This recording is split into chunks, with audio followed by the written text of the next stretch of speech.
اس لیے پیارے نبی صلی اللہ علیہ وسلم فرمایا کرتے تھے من صمت نجا، جو خاموش رہا اس نے نجات پائی، خاموش رہا نجات پائی۔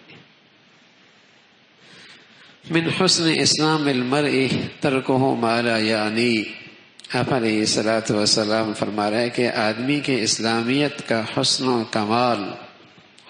کمال، اس کا جمال کس چیز میں ہے کہ جو چیز ضروری نہیں، مفید نہیں، اس کو چھوڑ دے۔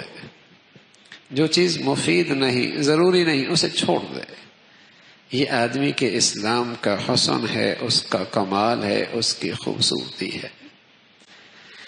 انس فرمانے لگے ایک دن اللہ کے نبی صلی اللہ علیہ وسلم نے ابو ذر سے کہا، ابو ذر میں تجھے دو ایسی خصلتیں بتاتا ہوں جو پشت پر بہت ہلکی پھلکی لیکن میزان میں بہت بھاری،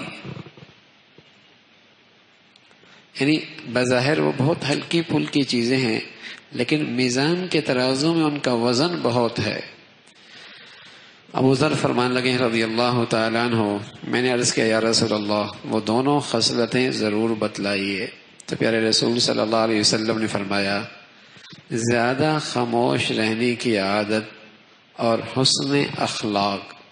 فرمایا قسم اس ذات پاک کی جس کے قبضہ میں میری جان ہے، مخلوقات کے اعمال میں یہ دونوں چیزیں بے مثل ہیں، لوگوں کے اعمال میں یہ دونوں چیزیں بے مثل ہیں، ان کی مثال کوئی نہیں۔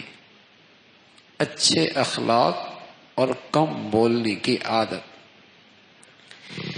حضرت لقمان حکیم جس کا ذکر اللہ نے قرآن میں فرمایا، نبی نہیں تھے لیکن اللہ نے ان کی بڑی تعریف فرمائی، وَلَقَدْ آتَيْنَا لُقْمَانَ الْحِكْمَةَ، ہم نے انہیں حکمت دی، عقل و دانش، سمجھ بوجھ، رائے میں سلامتی،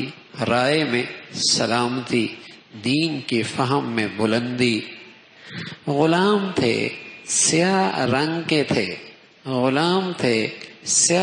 کے تھے، ہونٹ موٹے موٹے تھے۔ ایک مرتبہ بیٹھے ہوئے ایک شخص آیا، کہنے لگا لقمان تم وہی نہیں ہو جو ہمارے ساتھ وہ کہیں درس دے رہے تھے، اور بڑا مجمع لگا ہوا تھا، اللہ کے نبی کے حدیث کا درس چل رہا تھا۔ تو ایک شخص آیا کہ تم وہی ہو جو ہمارے ساتھ بکریاں چرایا کرتے تھے فلاں فلاں وادی میں؟ کہا میں وہی ہوں۔ کہا تمہیں یہ مرتبہ کیسے ملا؟ تو انہوں نے فرمایا اس کو مجھے بولنے کی ضرورت نہیں ہوتی جس کی مجھے ضرورت نہیں ہوتی۔ کم بولنے کی برکت ہے اور غیر مفید چیزوں سے اعراض کا نتیجہ ہے کہ اللہ نے مجھے آج کچھ حکمت کی دولت عطا فرما دی۔